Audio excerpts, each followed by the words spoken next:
Again, welcome back to our TOEIC lesson today. And today we are going to talk about TOEIC listening part 2, which focus on questions and responses. Now, in this part of the TOEIC listening test, we have about 30 items numbered from 11 to 40. And each item consists of a question or statement followed by 3 possible options. Your job is to choose the best response to each of the question or the statement. So remember, with the TOEIC listening test, part 2, there's no written question or statement and responses, but the statement mark your answer on the answer sheet. It means that you just listen to the questions and then listen to the statement and responses, and then your job is to choose the correct answer for each of the questions of the statement. So what you have to do is you have to pay attention to the recorded questions and statement and the speaker's intention. Right? Now, about half of the 30 questions are information questions. Information question means when you are asked a question, you will need to listen and try to figure out a piece of information.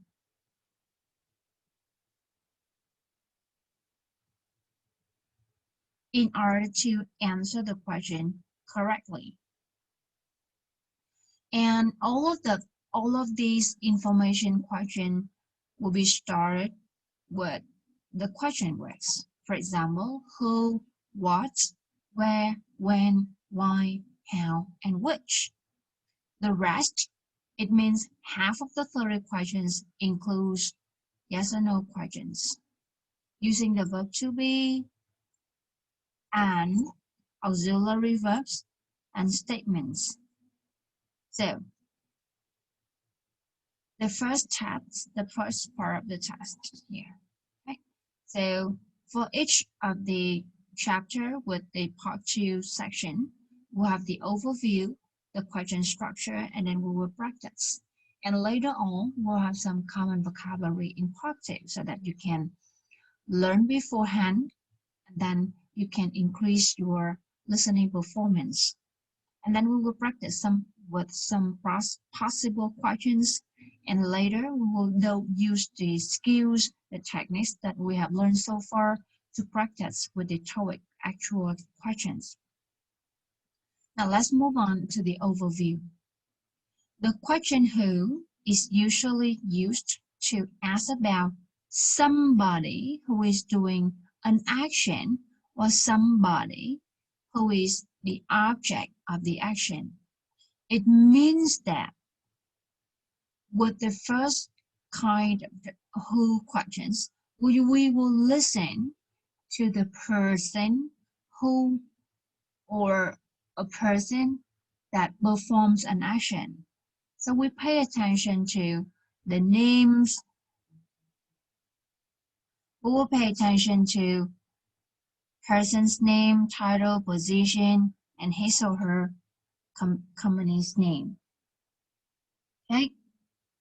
The most important thing when listening to the response with the the who question is that you have to think about some proper nouns. Proper nouns might be the name of a person, the name of an organization, or a name of the company, or even you will need to pay attention to the person title and job position at work. Okay? Right. Therefore, later on in this lesson, you will learn the vocabulary about professions or careers or jobs, and then positions and titles. So sometimes the questions with who question word may have the correct responses, including a location or the place. For example, Who has the copy of the budget report? And then we say, it's on your desk. It's on your desk. So who has the copy? The other person in the conversation. That's right. Or when you are not sure about, when the listener is not sure about the response, he or she can say, I have no idea, I'm not sure, I don't know. Why are you asking? So these are the things that we have to pay attention to. For information questions with question words, it's absolutely wrong if you choose the responses started with yes or no. Sure, it's for sure. You are asking about a piece of information and then you give the answer with yes or no. What a ridiculous answer. Some responses may contain similar sounding words or words with the same form but different part of speech. For example, you may get something like flower. In English, we have two words pronounced as flower. For example, we have flower as a flower, and we have flour to make the cake or bread. So rose is a kind of flower, and rose is my favorite flower. But when you are making a cake, a birthday cake, you will need a lot of flour. Okay, flour. All right. So now here is an example.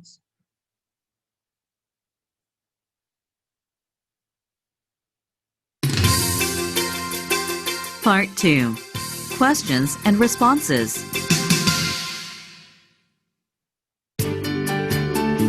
Chapter 1. Example. Who will replace Mr. Freeman when he leaves? A. Mr. Washington will. B. Yes, it's a beautiful area. C. I'm not sure where he lives. So, what is the point? You have the question, who will replace Mr. Freeman when he leaves? It means that with this question, we will need a piece of information indicate a person. Okay? We need a noun or a noun phrase, okay? Indicates a person to answer this question. So among the three options, A, B, and C, we will see that option A is the correct answer because option A gives the information that matches the requirements here. But with option B, yes, it's a beautiful area. So yes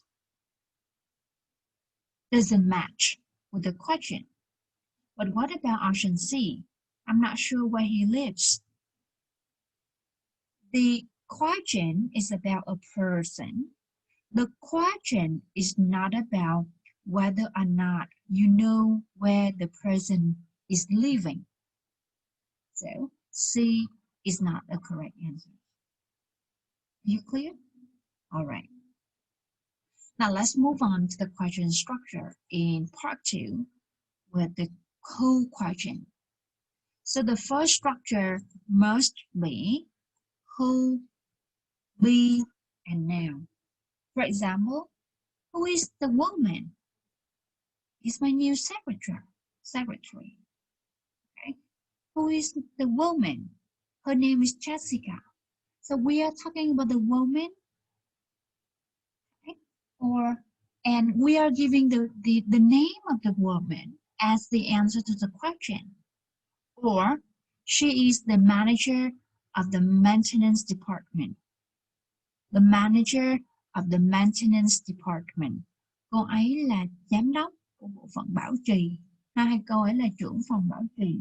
Như vậy thì đây cũng là một cái đáp án có thể có sử dụng được cho câu hỏi Who is the woman? What about I'm not sure? I have no idea. Is it possible? Yes, it is.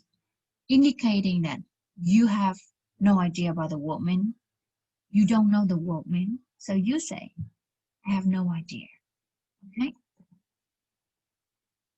Now listen. Who is the woman? She is my new secretary. Checkup. Number 1. So, test-taking strategy.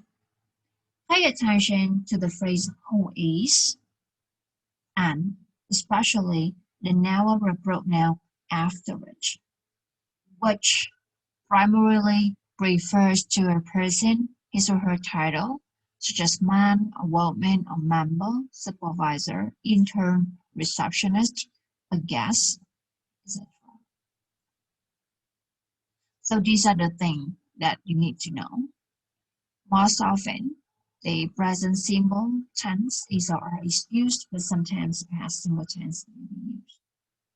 Now check up, listen, and then answer the question. You will listen to the checkup section twice. Ready? Now, for the first time, listen and try to predict the answer. For the second time, I will pause at each sentence or each statement, and then you will have some time to write it down. Is it clear? Right. Number 1. Who is the new receptionist? A.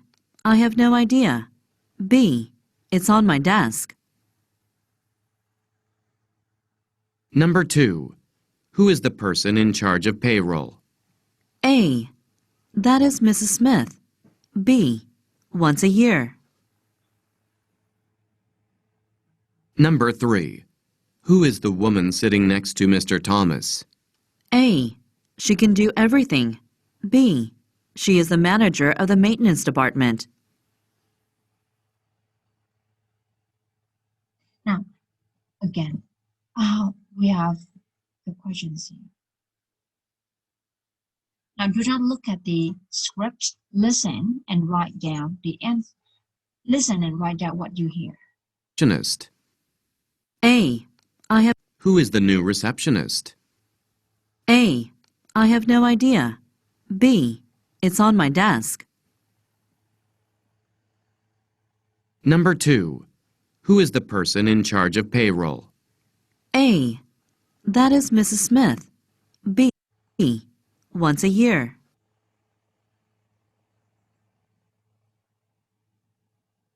Number 3. Who is the woman sitting next to Mr. Thomas? A. She can do everything. B. She is the manager of the maintenance department. Now let's look at number 1. Who is the new reception? So what can be the answer here? Yes, A is the correct answer.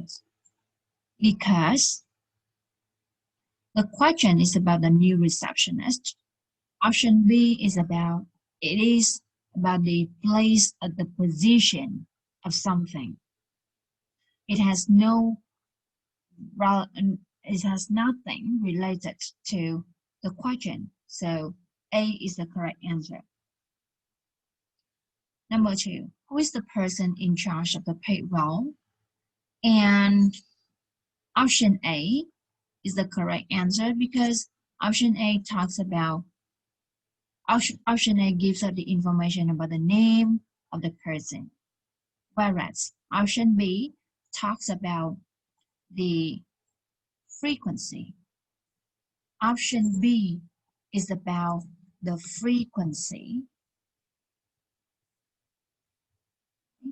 of an action or activity. It's not about the person. Now let's look at number 3. Who is the woman sitting next to Mr. Thomas? A and B. Which one is the correct answer? Yes, B. Okay, B is the correct answer because B gives us the name. No, the job title. Give us about the job title of the person, okay, of Mr. Thomas. Right. Now let's look at questions 1 to 3 again and see whether we can have some vocabulary. Now the first word is receptionist.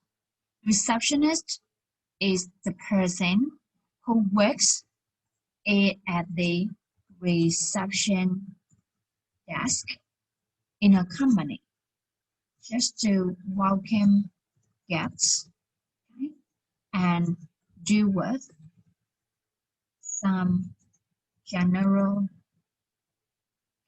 office work.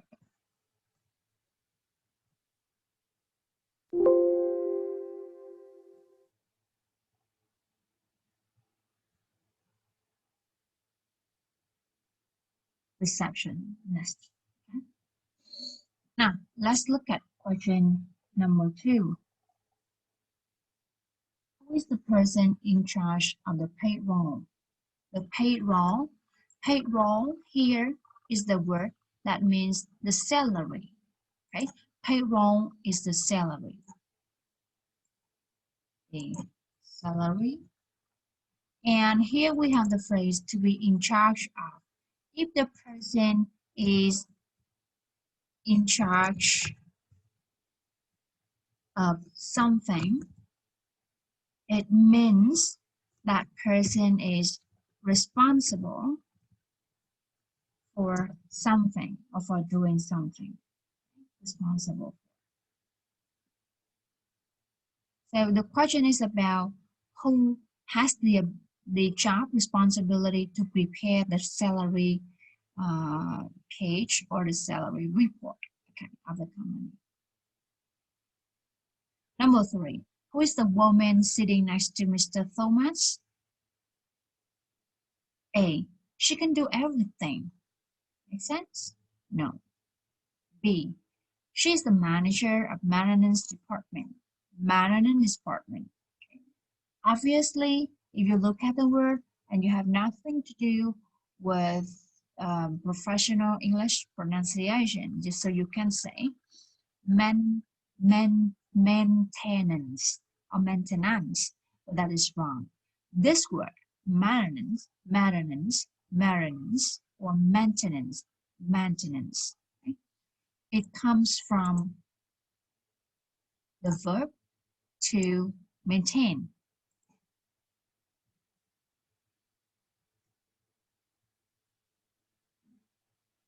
The verb here is to maintain, and the noun is maintenance.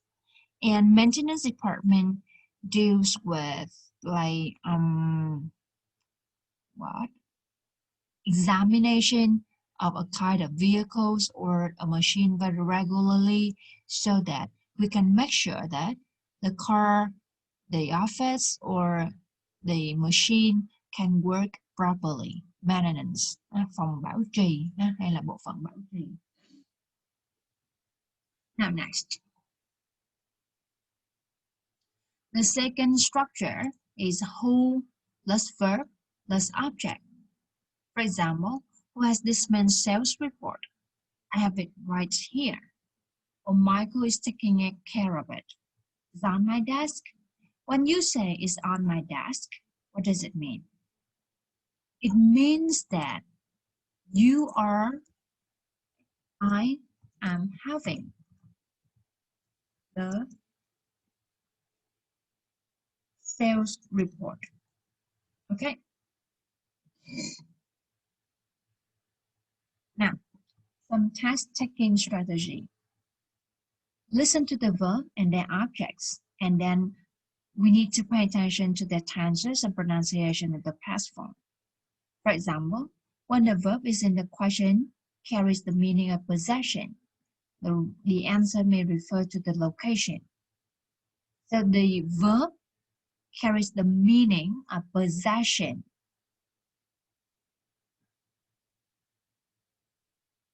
The answer refers to the location. So who has the key? And you say it's on the shelf. Does it mean that you have the key? No.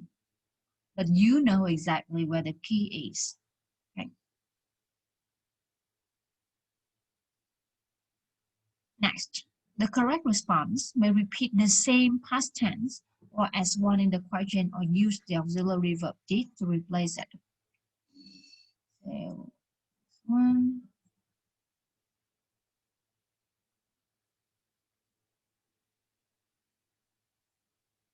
And this one.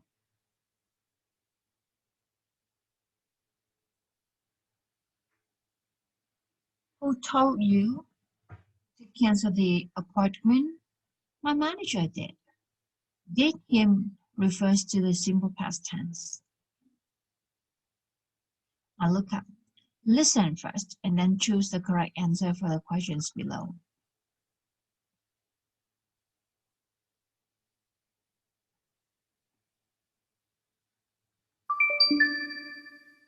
Who has this month's sales report?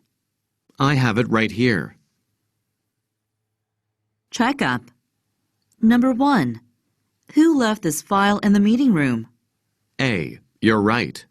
B. I did. Number 2.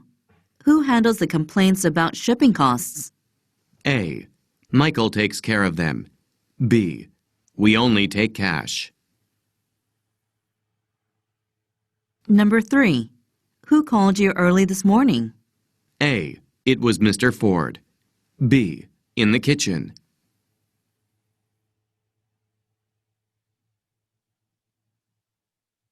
Now listen again. Check up. Number 1. Who left this file in the meeting room?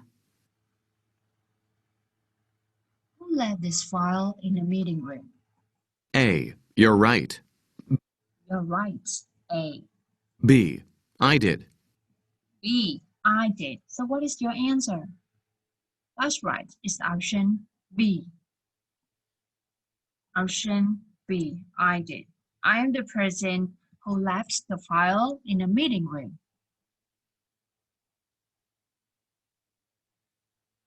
Number 2. Who handles the complaints about shipping costs? A. Michael takes care of them. B. We only take cash.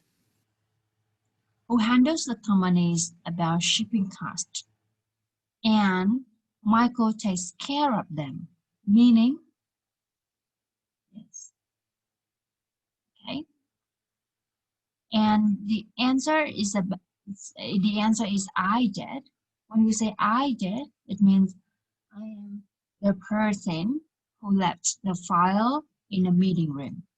But when we say you are right, it is the answer to the yes no question. It's not the whole question here. Number 2, who handles the complaint about the shipping cost? Number 3. Who called you early this morning? Okay, I'm sorry. Number 2, who handles the complaints about the shipping costs? And the answer is Michael takes care of it. So we answer the question with the name and the synonym of the main verb here. Michael answer who question, takes care of, meaning handles, and then complaints, negative feedback. And number 3, who called you early this morning? A. It was Mr. Ford and in the kitchen. So what is your answer? That's right. It's A. Okay.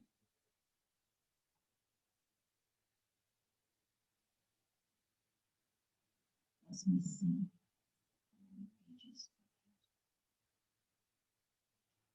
Now, next is the structure. Who will be infinitive and who is going to.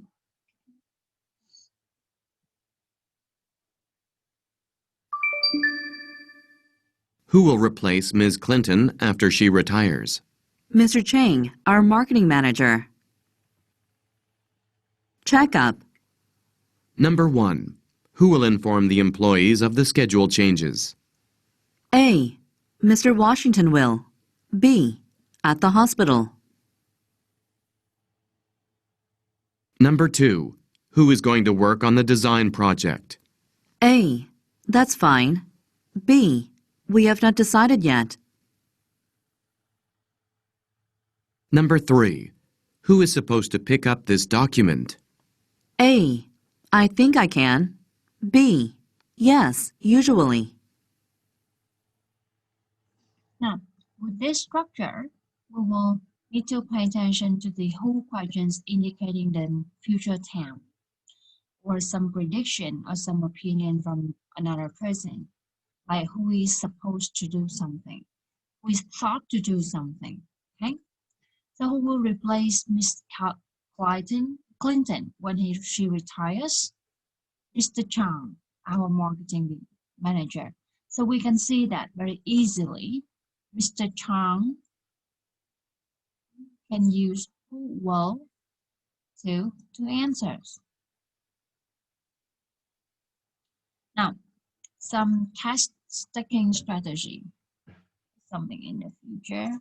Here, supposed to do something.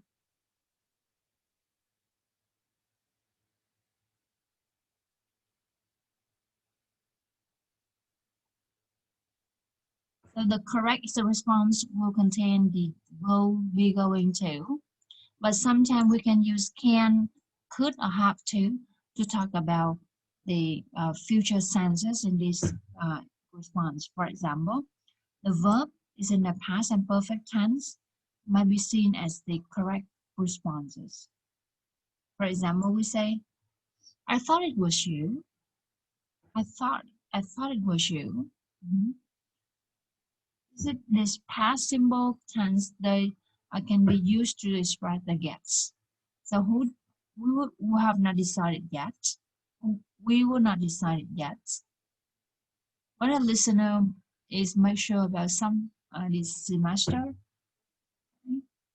and I have no idea. I'm not sure is going to commonly use. Okay. Now, practice. Now listen and choose the correct answers, and then listen again and choose the missing words. I will let you practice this thing at home, and I will correct this thing when we get back with each other next time. See you then. Bye bye. Thank you for your attention.